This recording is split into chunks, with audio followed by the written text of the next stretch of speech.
আজ আমরা ইটাহার পার্টি অফিসে অর্থাৎ ভারতের কমিউনিস্ট পার্টির অফিসে জাতীয় পতাকা উত্তোলন করলাম।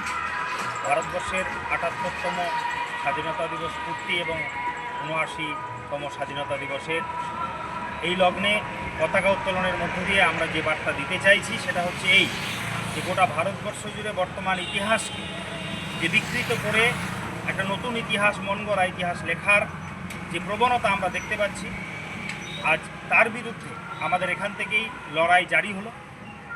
ভারতবর্ষে স্বাধীনতায় কমিউনিস্টদের অবদান ইতিহাসে স্বর্ণাক্ষরে লিখিত আছে, তাকে মানুষকে ভুলিয়ে দেওয়া যাবে না, সেটাকে রুখতেই হবে।